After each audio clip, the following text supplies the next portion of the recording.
اعوذ باللہ من الشیطان الرجیم بسم اللہ الرحمن الرحیم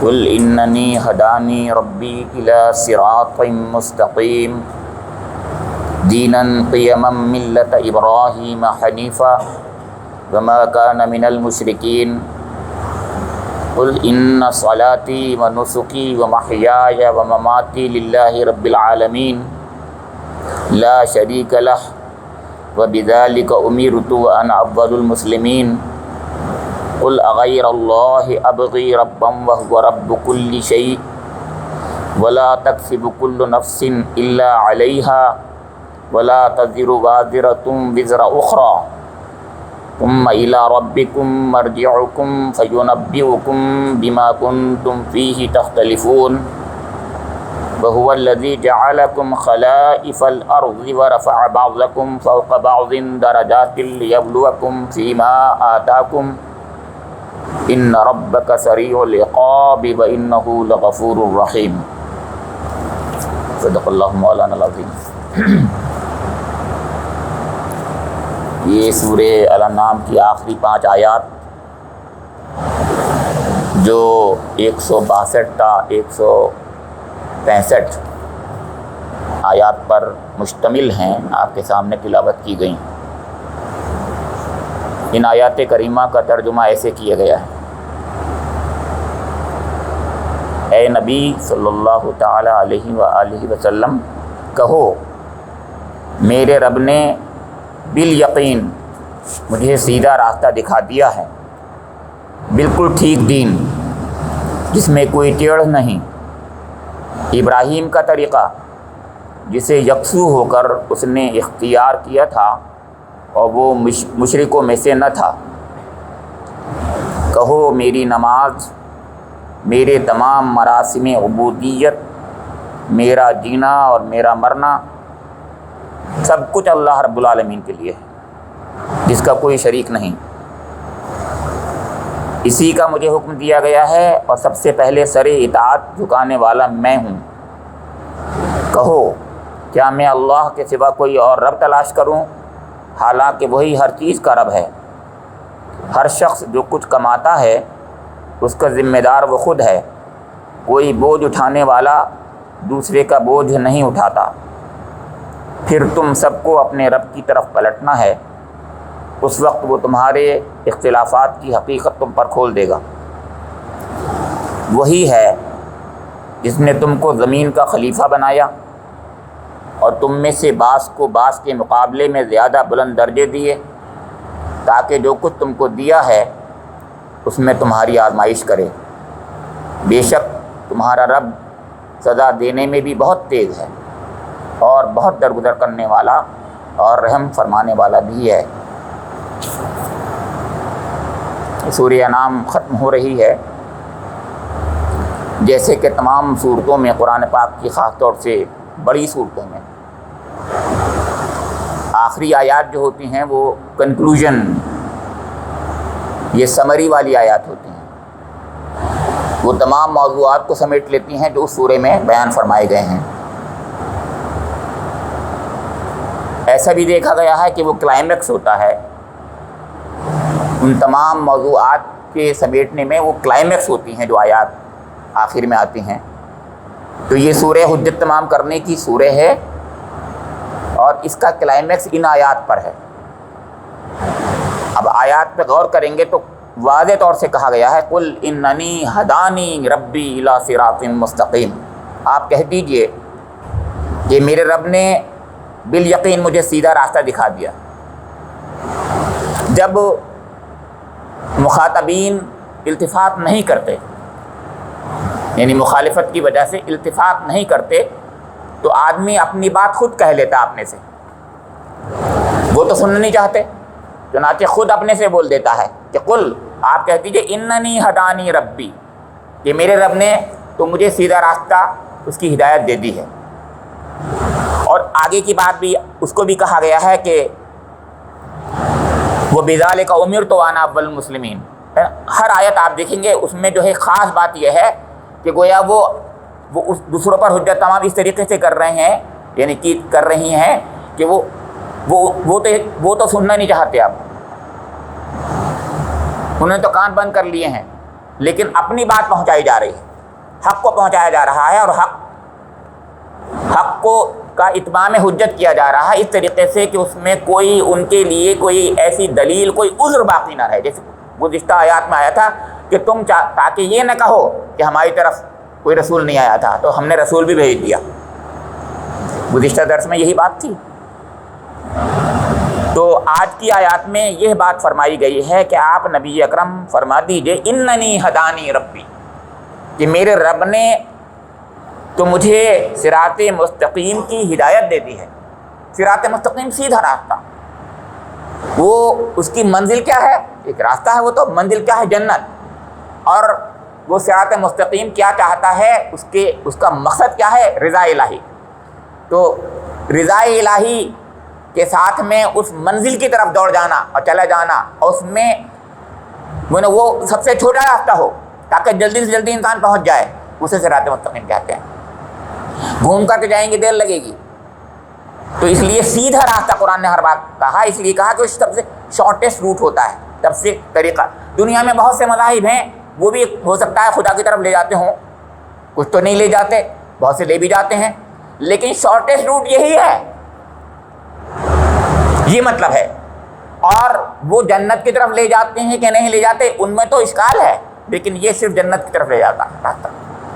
تو فرمایا کہ اس کو پھر اس کی تشریح کی گئی، اس کو بتایا گیا، کیونکہ حجت تمام کی جا رہی ہے کہ وہ صراط مستقیم ہے کیا. وہ دین قیم ہے، دیناً قیماً کہا ہے اس کو، مستحکم دین ہے، اپنے دلائل کے لحاظ سے اس میں کوئی کمزوری نہیں ہے، اور درست اور صحیح دین ہے. تو قیام کے دو معنی، ایک تو استحکام میں آتا ہے، قیام جسے کہتے ہیں کھڑا کر دینا، اور ایک درستی کے لیے آتا ہے، یعنی وہ بالکل سیدھا ہے، صحیح ہے، درست ہے، مستحکم ہے. تو کہا یہ ایسا دین ہے جو دین قیم ہے. دین کہتے ہیں اطاعت کے طریقوں کو یا دستور حیات کو، آئین کو، کانسٹیٹیوشن آف لائف کو، یعنی لائف کا کانسٹیٹیوشن جو دستور حیات ہے، جس پر انسان زندگی کے ہر لمحے میں سوچتا ہے کہ میں کیسے کروں، کیا کروں، کیا نہ کروں. یہ دستور حیات، یہ دین قیم ہے، سیدھا راستہ بالکل. اور یہ دین، اب اس کی مزید تشریح ہے، جیسے اس میں صراط مستقیم کی تشریح دین قیم سے کی، اور دین قیم کی تشریح ملت ابراہیم سے کی. ملت ابراہیم یعنی یہ طریقہ ایسا نہیں ہے کہ جو پھر فلاسفیکلی ہو صرف، بلکہ اس دنیا میں ایک شخص نے جو حنیف تھا اس پر عمل کر کے دکھایا، یا یوں کہیے جو مخاطبین تھے اس وقت، اور آج بھی ان سے زیادہ ہٹ کر وہ مخاطبین ہیں نہیں. یعنی اس زمانے میں بھی 3 بڑے مذاہب کے لوگ تھے. ایک اپنے کو ملت ابراہیم پر سمجھتے تھے، لیکن وہ بھول چکے تھے، مشرک ہو چکے تھے، یعنی عرب کے لوگ. 2 اور تھے، 2 ملتیں اور تھیں، وہ اپنے کو موسیٰ کی شریعت پر یا عیسیٰ علیہ السلام کی شریعت پر سمجھتے تھے، لیکن یہودی یا نصرانی بن گئے تھے، یہودی یا عیسائی بن گئے تھے. لیکن ان تینوں جو مخاطبین ایڈریسیز ہیں، ان سب کے پیشوا حضرت ابراہیم علیہ السلام ہیں، سب کے پیشوا. اس میں کوئی کسی کو اشکال اور انکار نہیں تھا. ہر شخص اپنے کو اپنا پیشوا جو ہے حضرت ابراہیم علیہ السلام کو مانتا تھا. لہذا حضور نبی اکرم محمد صلی اللہ علیہ وسلم کے زبان مبارک سے یہ کہلوایا کہ جن کو تم سب لوگ پیشوا مانتے ہو، ان کا طریقہ تو یہ ہے جو میں کر رہا ہوں، جو میں بول رہا ہوں. دیکھیے یہ ہے حجت کہ تم سب تو کجردی میں ادھر سے ادھر گھوم گئے، تم نے راستہ سیدھا راستہ اختیار نہیں کیا، ٹیڑھے راستے اختیار کر لیے، تم نے بدعات اختیار کر لی، تم بھول چکے اس راستے کو. میرا راستہ ہی سیدھا راستہ ہے. دیکھو پھر ایک بات کی مزید تشریح اس لیے کی گئی کہ سب سے زیادہ جو بدعات پیدا ہوئیں، سب سے زیادہ جو کجی پیدا ہوئی، وہ اعتقاد میں اور ایمان میں ہوئی، یعنی توحید. اس میں شرک پیدا کر لیا گیا، شرک فی التوحید، شرک فی العبادت، شرک فی الربوبیت. یعنی اللہ کی پروردگاری میں شرک، اللہ تعالیٰ کی الوہیت میں کہ الہ ہے، پروردگار ہے اور معبود حقیقی ہے، اس میں شرک، اس کی ذات، صفات، حقوق، اختیارات میں شرک، اور اس کے بجائے اس کے ساتھ میں دوسرے کی عبادت میں بھی شرک. یعنی اوروں کی عبادت بھی کرتے تھے، وہ آج بھی کرتے ہیں لوگ. بتوں کی پرستش نہیں کرتے ہیں لوگ کیا؟ وہ نہیں کرتے 360 بتوں کی پرستش عرب والے کیا؟ اور خدا کو بھی مانتے تھے. تو یہ فرمایا کہ وہ ابراہیم جو حنیف تھے، یکسو ہو کر صرف اللہ کے ہو گئے تھے. یہ مزید تشریح اس کی ہوئی. اور فرمایا وما کانا من المشرکین، اس بات کو مزید بتانے کے لیے کہ حنیف جو ہے یکسوئی اللہ کی طرف ہے، مشرک نہیں تھے، یہ بھی کہہ دیا گیا. یعنی گویا بات پوری ایسی ہوگی کہ لا الہ الا اللہ. تو لا الہ الا اللہ میں بات پوری ہوتی ہے، کوئی خدا نہیں، کوئی الہ نہیں سوائے اللہ کے. تو ما کانا من المشرکین اور حنیفاً دونوں مل کر کے تکمیل کر رہے ہیں، بات کو پورا کہہ دیا. ایک ہی آیت میں دیکھیے، ایک ہی آیت ہے ابھی تک، ایک آیت میں پوری بات کہہ دی. پھر یہ تو اعتقاد کی بات تھی، یہ تو دین کی بات تھی. اب عمل اور فعل زندگیوں میں جو آدمی کے رویے ہوتے ہیں اور جو اس کے منزل مقصود ہوتی ہیں، اس کی طرف اشارہ ہے. قل ان صلاتی و نسکی و محیای و مماتی للہ رب العالمین. آپ فرما دیجئے، دیکھیے پہلے بھی قل کہا ہے، آپ فرما دیجئے. کیوں میں نے بتایا؟ اس لیے کہ وہ سننا نہیں چاہتے. آپ کہہ دیجئے، آپ کا کام کہنے کا ہے، آپ رسول ہیں، کہہ دیجئے. تو آپ کہہ دیجئے، کیا کہیے گا کہ ان صلاتی، کہ میری نماز، و نسکی، و میرے مراسم عبودیت یا قربانیاں. دیکھیے دین کو اگر آپ دیکھیں تو اس کا خلاصہ جو ہے انا اعطیناک الکوثر میں ہے. فصلی لربک وانحر کہا ہے. حضور نبی اکرم کو تمام عنایتیں، تمام نعمتوں سے نواز کر، کہ جس کی کثرت کا کوئی تصور نہیں کر سکتا. انا اعطیناک الکوثر کب کیا کہا؟ تو فصلی لربک وانحر. تو اس کے شکریہ کا طریقہ یہ ہے کہ آپ نماز پڑھیں اپنے رب کے لیے، اور وانحر قربانی کریں، نہر کریں. نہر قربانی کو کہتے ہیں، جانور کو ذبح کرنے کو کہتے ہیں. غور کیجیے آپ. یعنی اب اس کی تشریح جو ہے اس طریقے سے ہے، یعنی صلاتی کی اور نسکی کی. کچھ لوگوں نے تو یہ کہا کہ صلاتی میں خصوصیت ہے، عبادت کی ایک خاص شکل ہے، اور مراسم عبودیت اس کے پورے جامع شکل کا نام ہے. یعنی قرآن پاک کا اسلوب ہے یہ، عربی زبان کا بھی اسلوب ہے یہ، کہ خاص کے بعد عام کی بات کرتا ہے. ہمارے یہاں الٹا ہوتا ہے، ہماری زبانوں میں، انگریزی میں یا اردو میں الٹا ہوتا ہے، پہلے عام پھر خاص کرتے ہیں. وہاں عربی میں پہلے خاص ہوتا ہے، خاص کا ذکر ہو پھر عام کا ذکر ہوتا ہے. تو نماز خاص ہے، عبادت کی شکل. پھر تمام مراسم عبودیت، عبادتیں جتنی شکلوں میں ہوتی ہیں وہ سب یہ قرآن میں کہا. ایک دوسرے معنی بھی ہوئے اس کے کہ نماز اور نسکی جو ہے یہ انسان کہ اس کا تعلق یعنی بندگی کی شکلوں کا نام ہے، بندگی اور عبودیت کی شکلوں کا مظاہر کا نام ہے. تو میری نماز اور میری قربانیاں، انسان قربانی دیتا ہے. قربانی دین اسلام چاہتا بھی ہے قربانیاں، وہ قربانی جس کو ہم قربانی کہتے ہیں، یعنی اثار و قربانی، سیکریفائسز جسے ہم کہتے ہیں. ایک سیکریفائس تو ایک پرٹیکولر ٹرم ہے جس کو ہم اب عید قربان میں کریں گے، وہ شکل ہے ایک، اس کی ایک شکل ہے. لیکن قربانیاں زندگی میں ہر وقت ہر لمحے دی جانی چاہیے. وہ قربانیاں جس میں انسان اپنی جان پر دوسروں کو ترجیح دیتا ہے، اللہ کو ترجیح دیتا ہے، دین کو ترجیح دیتا ہے. اپنی جان پر، اپنے خیالات پر، اپنی چیزوں پر دوسروں کو ترجیح دینا، خاص طور سے وہ دوسرے کون؟ جس کو اللہ چاہتا ہے، ان چیزوں پر ترجیح دینا. من احب للہ و ابغض للہ و اعطى للہ و منع للہ. یعنی اللہ جس سے محبت کرنے کو سکھاتا ہے ہم اس سے محبت کریں. اللہ سے محبت تو کریں لیکن اللہ جس سے کہتا ہے کہ تم ان کو محبت ان سے کرو تو کرو. حضور نبی اکرم سے محبت کی بات کرتا ہے نہیں کرتا؟ تو اللہ کے سوا محبت ہے وہ شرک تھوڑی ہے. یہ اللہ چاہتا ہے کہ رسول سے محبت ہونی چاہیے، ماں باپ سے بھی ہوتی ہے، اولاد سے محبت ہوتی ہے، فطری چیز ہے، غلط بات نہیں ہے. لیکن ترجیح کس کو دی جائے گی یہ سوچنے کی بات ہے. یہی ہے وہ چیز جو قربانی کی شکل میں آتی ہے. پھر فرمایا کہ یہ تو شکلیں ہیں عبودیت کی، لیکن پھر میں نے بتایا یہ دو چیزیں خاص تھیں، اب دو چیزیں عام ہیں. مزید یوں کہیے گا، دو چیزیں خاص تھیں، اب دو چیزیں عام ہیں. محیایا و مماتی، میری زندگی اور میری موت سب اللہ کے لیے ہے. میری نماز، میری قربانی، یہ ایک خاص چیزیں ہوئیں.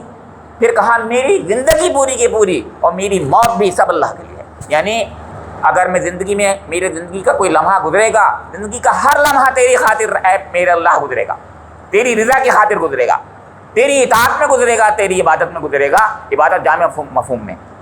اور جب موت آئے گی تو کلمہ لا الہ الا اللہ میری زبان پر ہوگا، اور اس وقت بھی تو اور تیرا ذکر اللہم الرفیق الاعلی، یہ حضور کے لیے میں کہہ رہا ہوں، یہی ہوگا. تو حضور کی زبان مبارک پہ آخری کلمات کیا تھے؟ اللہم الرفیق الاعلی.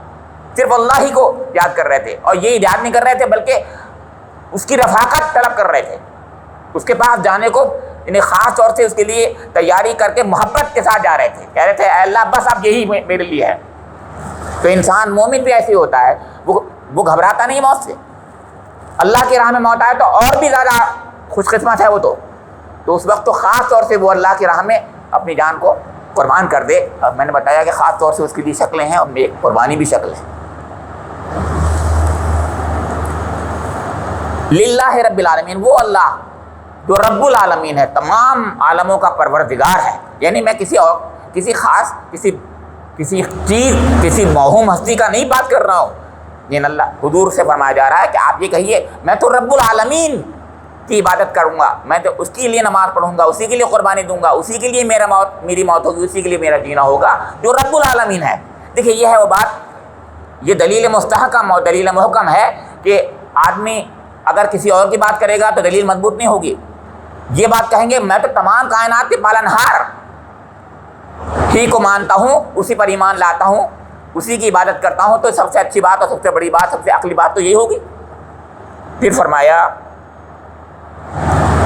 لا شریک لہ وبذالک امرت وانا اول المسلمین، اس کا کوئی شریک نہیں. میں نے بتایا کہ ایک بار مثبت یعنی پازیٹیو انداز میں اس کے ہی ساتھ میں کمپلیمنٹری ہوتا ہے کہ وہ منفی انداز میں یا نگیٹو انداز میں کہہ دیا جائے کہ میں یہ کروں گا مگر میں شرک نہیں کروں گا، میں سب کچھ کروں گا لیکن شرک نہیں کروں گا. بار بار یہ کہا جا رہا ہے. اس کا مطلب یہ ہے کہ یہ سورہ جس کو میں نے بتایا تھا بار بار کہ توحید کی سورہ ہے، تو اس کو بار بار ذکر کیا جا رہا ہے. اسی لیے میں کہہ رہا ہوں کہ اپنے مضامین کا خلاصہ ہے، یہ اس سورہ کے مضامین کا خلاصہ ہے. بار بار کہا جا رہا ہے کہ ما کان من المشرکین لا شریک لہ وبذالک امرت وانا اول المسلمین، اور اسی بات کا مجھے حکم دیا گیا ہے.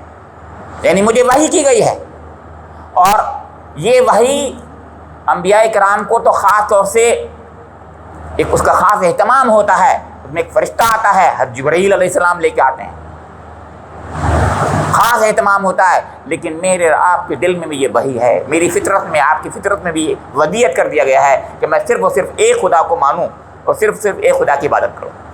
کیوں؟ یوم الست جو اگلی سورہ ہے اس میں یوم الست میں اسی طرف اشارہ کیا گیا ہے. الست بربکم قالوا بلا، اللہ تعالیٰ نے پوچھا کہ میں تمہارا رب نہیں ہوں. ہم سب کہ جد امجد حضرت آدم علیہ السلام کی پشت پر سے ان کے تمام اولاد کو نکالا گیا اور ان سے ایک عہد لیا گیا، اور اس وقت پوچھا گیا کہ بتاؤ کہ میں تمہارا رب نہیں ہوں. اللہ تعالیٰ ہم سب نے کہا جی، ہم سب نے کہا، کیونکہ اولاد آدم ہم سب ہیں، بنی آدم ہم سب ہیں. ان سب کو نکالا تھا اللہ تعالیٰ نے ان کی پشت سے ایک بار. اب وہ یوم الست ہم بھول گئے ہو چاہے، لیکن ہماری فطرت میں موجود ہے. وہ جب فطرت مسخ نہیں ہوتی ہے تو ہم سب یہی کہتے ہیں صرف اللہ ہی کی عبادت ہم کریں گے، اسی کو اپنا رب مانیں گے. تو یہی بات کہی گئی ہے وَأُمِرْتُ وَبِذَالِكَ أُمِرْتُ. تو حضور نبی اکرم کو تو نہیں وحی کے ذریعے سے بھی، الگ سے وحی کے ذریعے سے بھی، خصوصی وحی کے ذریعے سے بھی، عمومی وحی کے ذریعے سے بھی، فرشتے کی وحی کے ذریعے سے بھی، اور آپ کی فطرت بھی یہی کہہ رہی تھی. چنانچہ آپ نبوت سے پہلے بھی کبھی شرک میں ملوث نہیں ہوئے. نبوت سے پہلے جب وحی نہیں آ رہی تھی تب بھی آپ نے کبھی شرک نہیں کیا، اور کوئی بھی نبی ایسا ہوتا ہی نہیں ہے کہ شرک کرتا ہو. غور کیجئے تو میں نے کہا یہ فطرت کی آواز ہوتی ہے، جس کی فطرت مسخ نہیں ہوتی ہے، اور انبیاء کرام کی فطرت کبھی مسخ ہوتی ہی نہیں، لہٰذا وہ کبھی شرک نہیں کرتے. یہی بات میں کہنا چاہ رہا تھا. فرمایا انا اول المسلمین، اور سب سے پہلے کا مطلب یہ نہیں ہے کہ میں حضرت آدم والی بات، بلکہ سب سے پہلے مطلب یہ ہے کہ کیونکہ جس چیز کا مجھے حکم دیا گیا تو سب سے پہلے میں وہی کرنے والا ہوں. یعنی جس کے لیے میں تم سے کہتا ہوں سب سے پہلے میں خود کرنے والا ہوں. اب دنیا میں جتنے بھی لوگ پائے جاتے ہیں، بڑے بڑے ریلیجن کے جو پیشوا ہوتے ہیں، ان کا معاملہ عجیب ہوتا ہے، ہم بھی جانتے ہیں، آپ بھی جانتے ہیں کہ دنیا کو تو بڑی بڑی تبلیغ کی جاتی ہے، لیکن خود ان کی زندگیاں کیا ہوتی ہیں آپ بھی جانتے ہیں، الا ماشاء اللہ۔ تو لیکن اللہ کا رسول ایسا، ہر رسول ایسی ہوتا ہے، لیکن حضور نبی اکرم بدرجہ عتم ایسے تھے، اس میں دو رائے نہیں۔ ہر رسول ایسے ہی ہوتا ہے کہ سب سے پہلے وہ جن باتوں کو کہتا ہے سب سے پہلے عمل کرنے والا خود ہوتا ہے، لیکن حضور نبی اکرم محمد مصطفیٰ صلی اللہ علیہ وسلم کیوں کی بات چل رہی ہے تو آپ کے ذریعے سے آپ کا مقام بتایا گیا کہ ایک نبی جو ہوتا ہے وہ بندہ ہی ہوتا ہے، سب سے پہلے وہ کرنے والا ہوتا ہے، جس چیز کا وہ حکم دیتا ہے اس کو کرتا ہے، اور جس چیز کا وہ دعوت دیتا ہے اس پر سب سے پہلے ایمان لانے والا ہوتا۔ چنانچہ آپ جانتے ہیں واقعات بہت سے، وقت میرے پاس نہیں ہے، کہ ایک شخص آ گیا، حضور نبی اکرم آرام فرما رہے تھے، دشمن تھا، دشمن نے رسول پر تلوار کھینچ لی، حضور نبی اکرم کی آنکھ کھل گئی درمیان میں، کہا اس نے تلوار سونت کر کہا کیا محمد تمہیں مجھ سے کون بچائے گا؟ حضور نبی اکرم نے بے ساختہ کہا اللہ۔ آدمی کی حالت خراب ہو جاتی ہے، بڑے بڑے مومنوں کی گھبرا جاتے ہیں، کچھ نہیں بولتے، یہ اللہ کا رسول ہیں حضور نبی اکرم صلی اللہ علیہ وسلم۔ تو میں بتا رہا ہوں کہ سب سے زیادہ ایمان جس چیز کی آپ نے دعوت دی سب سے زیادہ اس پر ایمان لانے والے آپ تھے، لہٰذا ہمیں بالکل اطمینان سے کہنا چاہیے کہ اللہ کے رسول نے جو کچھ کہا صحیح کہا، کیونکہ سب سے زیادہ ایمان اس پر وہ لائے۔ فلسفیوں کا معاملہ یہ ہوتا ہے کہ وہ جو کچھ فلسفہ بیان کرتے ہیں خود اس پر کبھی عمل نہیں کرتے،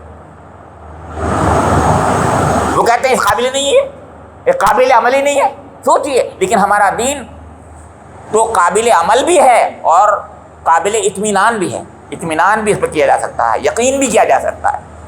پھر فرمایا قل غیر اللہ ابغی ربا وہو رب کل شیء، اسے کہتے ہیں حجت تمام کرنا۔ یہ پھر قل کے ساتھ آئی بات، فرمایا کہ کیا میں اللہ کے سوا کسی اور کو اپنا رب بنا لوں، اس کو تلاش کروں؟ کیا میں اللہ کے سوا کوئی اور رب تلاش کروں؟ وہو رب کل شیء، جبکہ وہ جو ہے تمام چیزوں کا رب ہے، وہ رب العالمین ہے، وہ رب السماوات والارض ہے۔ قرآن میں دیکھیے اسی بات کو مختلف انداز سے کہا ہے، رب العالمین، الحمدللہ رب العالمین سے شروع ہوتا ہے قرآن، اور قرآن پاک میں بہت بار رب السماوات والارض کہا ہے، آسمانوں اور زمین کا رب، اور تمام عالموں کا رب۔ عالم میں ذوی العقول آتی ہیں، ہمارے مفسرین نے خاص طور سے کہا ہے، اور رب السماوات والارض میں ذوی العقول نہیں ہوتی، یعنی عقل ہو یا نہ ہو، زمین آسمان، جن میں عقل نہیں ہے اس کا بھی رب ہے، اور جن میں عقل ہے ان کا بھی رب ہے۔ اس لیے کہا یہاں پر کہ وہ رب کل شیء، یہاں پر ہر چیز کا رب کہہ دیا، وہ اسی بات کو دوسرے انداز میں دوسرے اسلوب میں فرما دیا اللہ تعالیٰ نے۔ پھر فرمایا ولا تکسب کل نفس الا علیہا ولا تزر وازرۃ وزر اخری ثم الی ربکم مرجعکم فینبئکم بما کنتم فیہ تختلفون۔ ایک خاص اصولی بات یہاں پر بیان فرما دی کہ دیکھو یہ جو تم کہتے ہو کہ تمہارے گناہوں کا بوجھ ہم لے لیں گے، سورہ عنکبوت میں کہا ہے وَلْنَحْمِلْ خَطَايَاكُمْ، ہے ہم تو تم محمد صلی اللہ علیہ وسلم سے کہ دین سے باز آ جاؤ، ہے نا، وہ جو کہہ رہے ہیں تمہیں اچھی بھی لگ رہی ہیں اگر بات ہے نہیں، اگر تم سمجھتے ہو یہ گناہ بھی ہے تو ہم تمہارے گناہ لے لیں۔ اللہ تعالیٰ نے کہا نہیں، ایک بار نہیں بہت بار قرآن میں کہا گیا، یہاں پر بھی یہاں پر فرمایا کہ ولا تکسب کل نفس الا علیہا، جو انسان کسب کرتا ہے، عمل کرتا ہے، اس کا اثر اس پر ہی ہوگا، وہ اس کا ذمہ دار خود ہوگا، جو کچھ کر رہا ہے اس کا ذمہ دار وہ ہوگا۔ اچھا عرب میں یہ ہوتا تھا، آپ کو معلوم ہے، ایک شخص قتل کرتا تھا، امیر ہے اگر، تو اپنے غلام کو اس کے بدلے میں قصاص میں دے دیا کرتا تھا کہ ٹھیک ہے میری طرف سے اس کو دے دو۔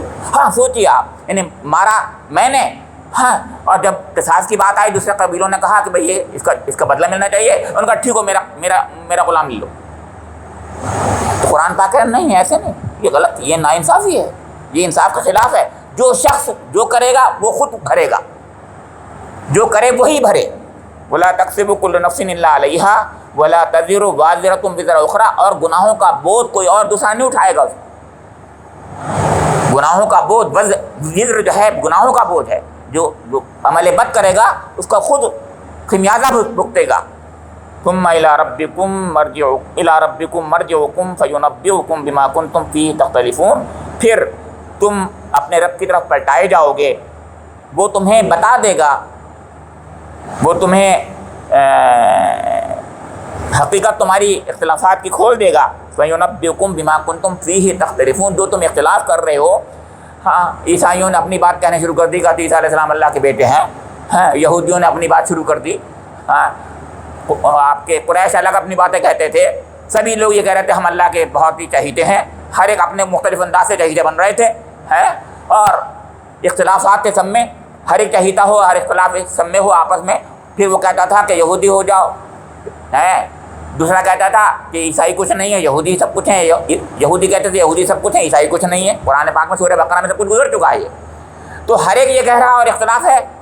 کہا ان اختلافات کا قیامت کے روز ہی فیصلہ ہوگا، کیونکہ کچھ باتیں ایسی ہوتی ہیں کہ یہاں پر ہم بیکار میں الجھیں تو اللہ تعالیٰ ایسی جگہوں پہ الجھانا نہیں چاہتا، وہ کہتا ہے ان چیزوں کو اللہ کے لیے چھوڑ دو۔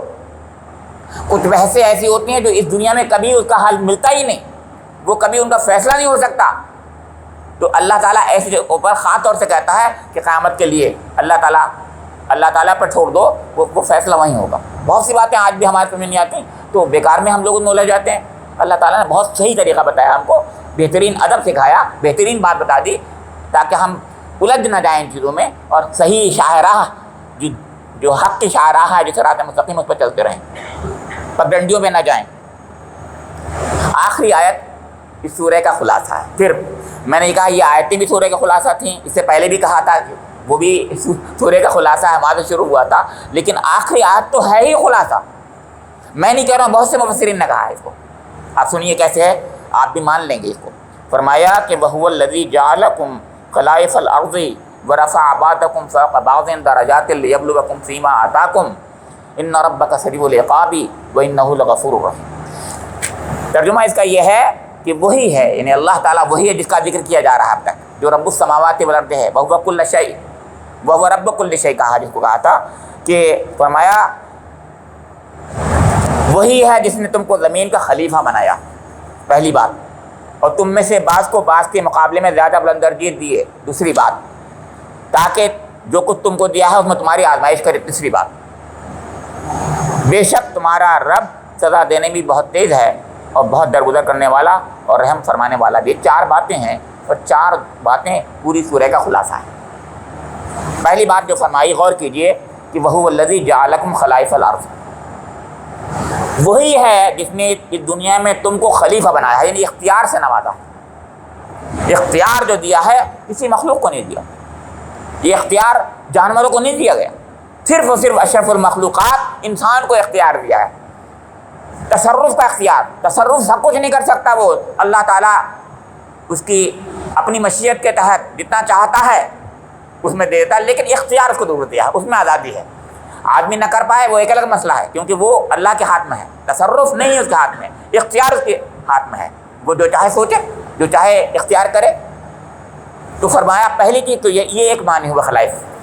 دوسرے معنی ایک اور ہے اس کے، خلیفہ کے معنی ایک کے بعد ایک آنے والا، یعنی اس سے پہلے تم اس دنیا میں پہلی قوم نہیں ہو، اس دنیا میں پہلے گروہ نہیں ہو، بلکہ اس سے پہلے جنہیں کتنے گروہ، کتنی قومیں آ چکی ہیں، وہ سب نیست و نابود ہو گئیں۔ یہ ہے بات جو ہے خلاصہ، یعنی ان کو تنبیہ کی جا رہی ہے کہ تم پہلی قوم تھوڑی ہو، اس سے پہلے ہزار قوم گزر چکی، آج ان کے تم خلیفہ ہو، ان کے بعد آپ ہو، یعنی وہ سب مٹ گئیں، روم و فارس سب مٹ گئے، سبھی مٹ جاتی ہیں قومیں، لیکن آج تم ہو تو تم سے ہم وہی کام لینا چاہتے ہیں جو ان سے کام لینا چاہتے تھے۔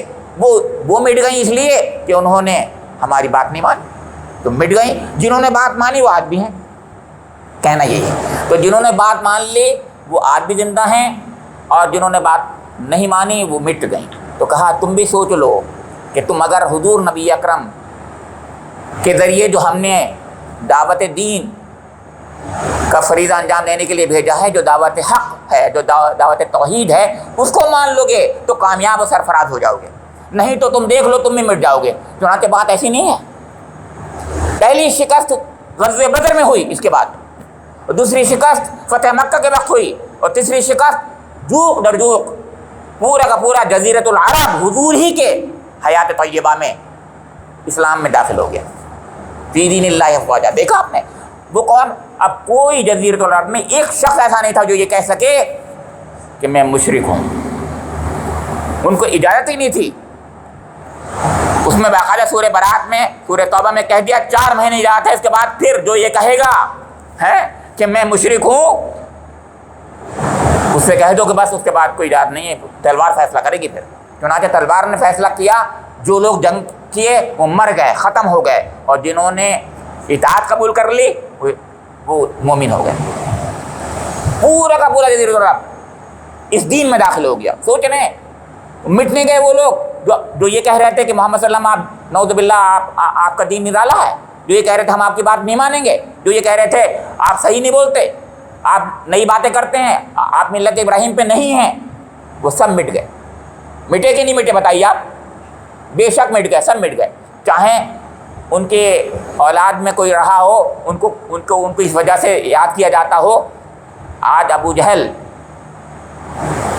کی نسل میں سے بہت لوگ ہوں گے، میں نہیں کہتا کہ نہیں ہوں گے، لیکن کون کہتا ہے کہ ابو جہل کی اولاد میں ہوں میں؟ بتانا مجھے، میں بار بار اس کی مثال دیتا ہوں آپ کے سامنے۔ کون کہتا ہے مجھے بتائیے؟ کوئی کہتا ہے کہ میں ابو جہل کی یا ابو لہب کی اولاد میں سے ہوں؟ کوئی نہیں کہتا۔ یہ مٹ رہنا ہے، اس سے زیادہ بڑا مٹنا اور نہیں ہو سکتا کہ ہونے کے باوجود کوئی تسلیم نہیں کر رہا ہے۔ مٹ گیا، ان کا نام و نشان مٹ گیا۔ میں نے عرض کیا اور میں بتاتا ہوں، ولید بن مغیرہ، ان کے صاحبزادے حضرت خالد بن ولید یہ اسلام لیا۔ ابو جہل ان کے بیٹے ایمان لیا، جب ایمان لیا تو ان کی اولاد بھی چلی ہوگی اور سب کچھ ہوں گے، لیکن نہیں، کوئی ابو جہل سے منسوب نہیں کرا رہا اپنے کو، کوئی نہیں کہہ رہا ہے۔ تو یہاں فرمایا جا رہا ہے کہ پہلی بات تو یہ ہے کہ تم خلیفہ ہو، یعنی اکیلے اس پہلی بار نہیں آئے ہو، تم سے پہلے قومیں آ چکی ہیں۔ دوسری بات یہ کہ تمہیں اختیار سے نوازا گیا ہے، تم اللہ کے خلیفہ ہو۔ ورفع بعضکم فوق بعض درجات، اور یہاں دنیا میں جو تفریق پائی جاتی ہے، فرق پایا جاتا ہے، تفریق نہیں بلکہ فرق ہی ہے، تفریق کا لفظ ذرا ویسا ہوتا ہے، فرق جو پایا جاتا ہے ہم لوگوں کے درمیان میں، جو فرق پایا جاتا ہے، کوئی امیر ہے، کوئی غریب ہے، کوئی پڑھا لکھا ہے، کوئی بے پڑھا لکھا ہے، کوئی صحت مند ہے، کوئی مریض ہے، کوئی حاکم ہے، کوئی محکوم ہے، یہ الگ الگ درجے ہیں۔ اب اس میں وہ بغلے بجاتے تھے کہ محمد صلی اللہ علیہ وسلم آپ کے پاس تو نہ وجاہت ہے، نہ شوکت ہے، نہ سرداری ہے، کچھ بھی نہیں ہے، ہمارے پاس سب کچھ ہے۔ تو ان پر ایک لطیف طنز ہے ان پر کہ تم غلط سوچتے ہو کہ یہاں پر رفع بعضکم فوق بعض درجات لیبلوکم، یہ اس لیے نہیں تھا کہ تم اپنے بغلے بجاؤ اور تم لوگ جو ہے دنیا کے سامنے جو ہے اپنا غرہ کرو اور تکبر کرو، فخر کرو، غلط۔ جو جس حالت میں ہے اس کا امتحان، کوئی اللہ کی طرف سے یہ اس کے لیے یہ نہیں کہا جائے گا کہ اس کے ساتھ میں اللہ کی خاص رحمت ہے، بلکہ یہ امتحان ہے۔ جو جس حالت میں وہ امتحان دے رہا ہے، اگر بادشاہ ہے تو بادشاہ کی حالت میں امتحان ہو رہا ہے، اور کوئی اگر چپراسی ہے تو چپراسی کی حالت میں امتحان ہو رہا ہے۔ اللہ تعالیٰ نے اسٹیج دنیا کا سجا دیا، اس اسٹیج پر کیریکٹرز ہیں، کوئی بادشاہ کا رول پلے کر رہا ہے تو کوئی چپراسی کا رول پلے کر رہا ہے۔ بادشاہ اپنا رول صحیح پلے نہیں کرے گا تو ججز بعد میں یہ کہیں گے کہ نہیں اس کو انعام نہیں ملے گا، ہاں اس چپراسی کو انعام ملے گا جس نے چپراسی کا رول بہترین ادا کر دیا۔ یہ ہے وہ بات جو حقیقت ہے، جو خلائف فی الارض میں بتا کر کے آخر میں فرمایا کہ ورفع بعضکم فوق بعض درجات لیبلوکم فیما آتاکم۔ اب لیبلوکم کہنے کے بعد میں فیما آتاکم کہا ہے، عجیب بات ہے۔ فیما آتاکم یعنی جو کچھ تمہیں صلاحیتیں دی ہیں، جو کچھ تمہیں مال و اسباب دی ہیں، جو تمہیں نعمتیں دی ہیں، جو کچھ بھی دیا ہوا ہے تمہیں، اس میں پوچھے گا، اس میں امتحان لے رہا ہے۔ کون ایسا ہے جس کے پاس کچھ نہ کچھ نہ ہو؟ مجھے بتائیے۔ ہمارے ڈاکٹر صاحب بہت بار مثال لیتے ہیں، اور مولانا وحید الدین صاحب کی حکایت ہے، وہ سناتے تھے، اس میں ان کی کتاب میں آتا ہے، رسالے میں۔ بہرحال یہ ہے کہ غریب بالکل باپاہج قسم کا بہت تھا، وہ کہتا ہے بھائیو مجھے دے دو، میرے پاس تو کچھ نہیں ہے۔ تو اس نے کہا بھائی تیرے پاس کچھ نہیں ہے؟ ہاں کچھ نہیں ہے۔ انہوں نے کہا ٹھیک ہے، اچھا تو اپنی 2 آنکھوں میں سے ایک آنکھ دے دے تو میں 1 لاکھ روپے تجھے دوں گا۔ انہوں نے کہا میں تو نہیں دیتا۔ تو انہوں نے کہا ٹھیک ہے۔ ایسے کرتے کرتے ہاتھ پیر سب کی بات کر دی تو اس کی قیمت جو ہے 1 کروڑ بتا دی اس نے۔ تو تم اس کے بدلے میں یہ دے دو 1 کروڑ، میں وہ سب چیزیں لے لوں گا 1 کروڑ روپے۔ تو انہوں نے کہا میں نہیں دے سکتا۔ تو انہوں نے کہا تو اپنے کو غریب سمجھتا ہے، تو بہت امیر ہے۔ ہر شخص کو کچھ نہ ملا ہوا، کچھ نہ کچھ ملا ہوا ہے۔ اگر کوئی شخص جو ہے غریب ہے تو بھی اس کو اتنی چیزیں ملی ہوئی، آنکھ کان ہاتھ پیر تو نہیں ملے ہوئے بھائی اسے۔ بہت سے لوگوں کو تو آنکھیں نہیں ملی، بہت امیر ہیں لیکن آنکھیں نہیں ہیں۔ بہت سے لوگ ایسے ہیں جن کے پاس ہاتھ پیر امارت بھی ہے لیکن عقل و ذہانت نہیں ہے۔ بہت سے لوگ سب کچھ ہے لیکن کوئی صحت نہیں ہے۔ سوچیے آپ، ہے کہ نہیں ہے؟ تو جس کو جو کچھ ملا ہوا ہے اس پر امتحان لے رہا ہے کہ اے میرے بندے، میں نے تجھے یہ نعمتیں، ان نعمتوں سے نوازا، تو بتا ان نعمتوں کا تو نے شکریہ کیسے ادا کیا۔ یہ ہے، اور ادا کیا تو تیرے لیے جنت ہے، اور ادا نہیں کیا تو سوچ لے کیا ہے۔ اسی بارے میں 3 قسم کے گروہ بن جائیں گے۔ قرآن پاک ان کا اس انداز سے ذکر کر رہا ہے، ان ربک سریع العقاب وانہ لغفور رحیم۔ 3 قسم کے لوگ ہوں گے۔ ایک وہ ہوں گے جو نہیں مانیں گے، جنہوں نے حق ادا نہیں کیا ہوگا، امانت کا جو ان کو امانتیں ملی ہیں، امانت کی شکل میں نعمتیں ہیں، امانت کی شکل میں ہمیں صلاحیتیں، ہر چیز ملی ہوئی ہیں، جو ان کا حق ادا نہیں کر رہے ہیں، اللہ کے بندے بن کر نہیں جی رہے ہیں، تو ان کے لیے بہت سخت عذاب ہے۔ ان کے لیے ان کا رب جو ہے وہ سخت عذاب دینے والا ہے، تیز عذاب دینے والا ہے۔ اور وَإِنَّهُ لَغَفُورٌ رحیم، اور ان لوگوں نے جنہوں نے بات پوری مان لی ان کے لیے رحمتیں ہیں اللہ کی، اور جو غلطی تو کر رہے تھے لیکن ٹھیک بھی ہو جاتے تھے، توبہ کر لیتے تھے، تو ان کے لیے مقصد تھے، یعنی پلٹ آتے تھے۔ تو جو یا تو وہ لوگ ہیں جو ماننے والے ہیں، یا وہ لوگ ہیں جو بالکل نہیں ماننے والے ہیں، یا وہ لوگ ہیں جو غلطی کرتے ہیں پھر پلٹ جاتے ہیں، غلطی کرتے ہیں پھر پلٹ جاتے ہیں۔ تو اللہ تعالیٰ ان کے لیے بھی کہہ رہا ہے کہ دیکھیے 3 قسم کے گروہ ہیں، ان میں تم سوچ لو تم کہاں پر۔ یہ ہے حجت تمام کرنا۔ اب بات یہیں پر ختم ہوئی۔ اللہ رب کریم سے میری دعا ہے کہ مجھے اور آپ لوگوں کو قرآن پاک کی ہر آیت پر ایمان لانے کی، اور خاص طور سے اس سورہ انعام میں جو کچھ اللہ رب کریم نے فرمایا ہے اس کی جو حقیقت ہے، یعنی توحید، اس توحید پر یقین کرنے کی ہمارے قلوب میں یہ جاگوزی ہو جائے، اس کی توفیق نہ فرمائے۔ توحید ہی جوہر ہے دین کا، توحید ہی سب کچھ ہے۔ اس سورہ کا جو جوہر ہے وہ ہمارے دین کا جوہر ہے۔ تو اللہ تعالیٰ اس توحید کی حقیقت ہمارے دلوں میں راسخ فرما دے۔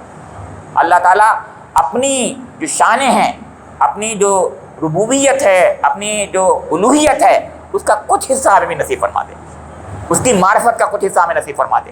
اور حضور نبی اکرم محمد صلی اللہ علیہ وسلم کے جو احسانات ہیں، ایسے احسانات کہ جن کے ذریعے سے ہم تک یہ کلام پہنچا، جن کے ذریعے سے ہمیں جو ہے ہمارے لیے نجات کے سامان اور جنت کے سامان ملے، اللہ تعالیٰ حضور نبی اکرم پر بھی ایسے ایمان لانے کی توفیق عطا فرما دے جیسا ایمان لانے کا حق ہے۔ ربنا تقبل منا انک انت السمیع العلیم وتب علینا انک انت التواب الرحیم۔ سبحان ربک رب العزة عما یصفون وسلام علی المرسلین والحمد للہ رب العالمین۔